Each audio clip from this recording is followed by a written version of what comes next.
This video is talking about techniques for transferring cultures. When we first talk about cultures, what we're talking about are the microorganisms that are growing in some type of a nutrient medium, and we're growing them under controlled conditions. Now, for this lab, we are usually talking about bacteria, but it could be a fungal culture, it could be a virus, but usually we're talking about bacterial cultures. When we say a pure culture, that means it is only one species of the microorganism that is growing. And in a minute you'll see in a test tube or in the petri dish, but it's only one culture. If it's a mixed culture, you have two or more different species.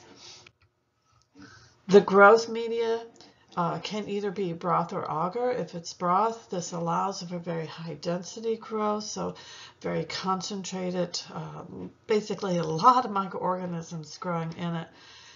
If it is a mixed culture, you cannot distinguish between the multiple species. You cannot have a test tube with say a nutrient broth in it and be able to tell, oh, there's E. coli there and there goes a little salmonella. It's just a mix. It's like a thick soup. On agar allows for the media to be solid. Oftentimes you have a broth, you add agar to it, it will thicken it and it solidifies it. And so now you could grow it in a petri dish, or you could still grow it in a tube, in what we call a slant. And this now, as it grows on the solid media, there are ways, as you'll learn in this lab, that you can separate out, if it is a mixed culture, to try to get the individual bacteria growing so you can ultimately end up with a pure culture with just one species. And so sometimes you can distinguish between the species. Maybe they look a different color. A lot of that will depend on the specific type of media that you're using and also on the growth conditions, such as maybe temperature. Now, broth, we use broths, number one, to help maintain the pure cultures in sometimes. And a lot of what we do in microbiology in terms of working with, as I said, usually the bacteria for this lab, but it could also be fungi and or viruses. You're doing a lot of biochemical testing to help identify what particular species you have. And so a lot of these biochemical testing techniques that you use, you're looking at different media, and a lot of those may be in a broth type of form. You're going to see how does it grow, maybe what color does it grow. And likewise, sometimes it's on agar. With agar, once again, remember that's a solid media. You may also be doing biochemical tests with this. The agar, you may have the media in a test tube, and it's called a slant, because when you make it, you actually have the media at a slant that increases the surface area. You can, depending on the type of media, use this for biochemical testing. You can use it to help maintain the pure culture. A deep is where the media is in a test tube, but it's not slanted. It's just evenly across the surface, so it's just straight across. This is usually used for physiological testing. It would definitely not be used for maintaining a pure culture.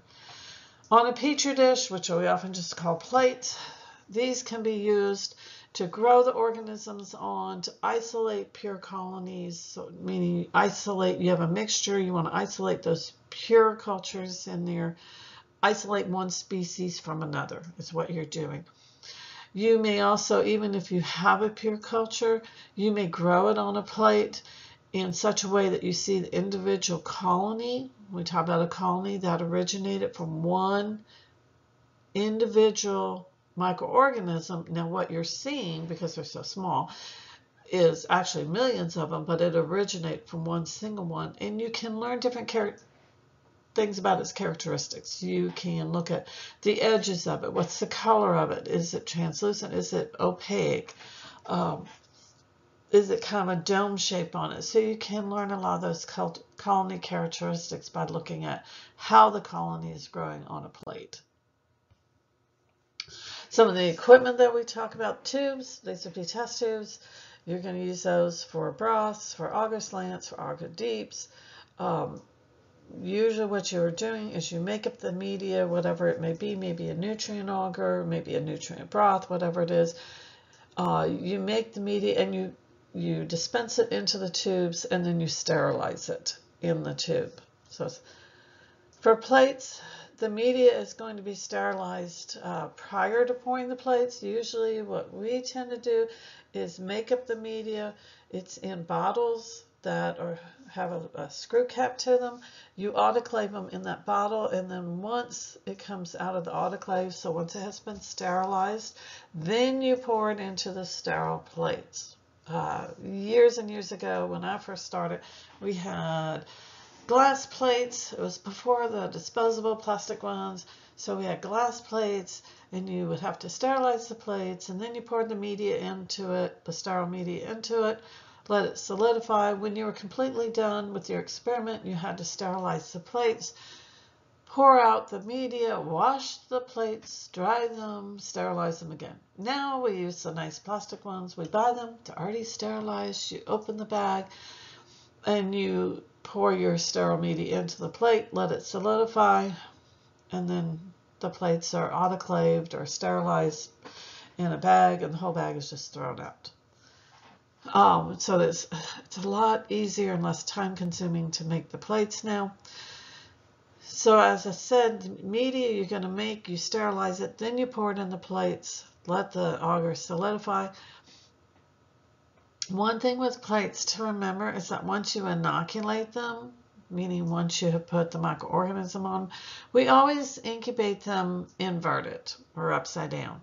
That keeps the condensation from forming and dripping onto the colonies. If they're inverted, then the colonies are growing basically on top, and any condensation will fall down onto the lid and not mess up your nice inoculated plate. Flask, this is just glassware that we often make broth in. We'll sterilize the media in the flask. In a flask, you can use it to inoculate and grow a larger quantity of the microorganism in it.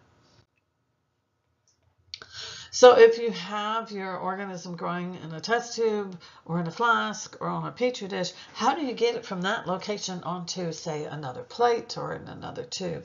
You have to use some type of instrument. You do not want to be introducing any microorganisms from the environment that you're in. Hopefully you're working in the lab. You don't want to cough on it. You don't want to get anything that's existing in the air or on tabletops on it. So you will want to be working under sterile conditions, or what is known as aseptic techniques, which you will learn in the lab. The instruments that you may use to transfer, probably one of the most common ones, is going to be an inoculating loop. It is a metal wire with a loop at the end.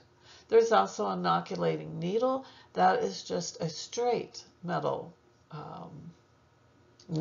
rod, basically. It is straight at the end instead of a loop. You may use a pipette to transfer liquid.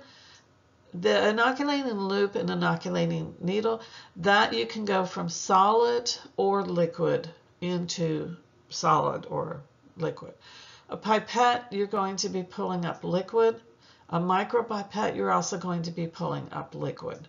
So you're going to be starting with liquid and then usually adding that to liquid, but you could put it on a petri dish in some experiments where we're doing dilutions. For some things, we use a cotton-tipped applicator. We often abbreviate these as a CTA. It basically looks like a fancy Q-tip. Usually they have a wooden handle, though, on one end, a wooden stick. You can buy them. We buy them already pre-sterilized. And you just dip the cotton end of it. Like I said, it looks like a big Q-tip. You can just dip that into, usually you're putting it into a broth that's already been inoculated, and then you transfer that. Sometimes you can go into another broth. Oftentimes you're going from a broth to a petri dish.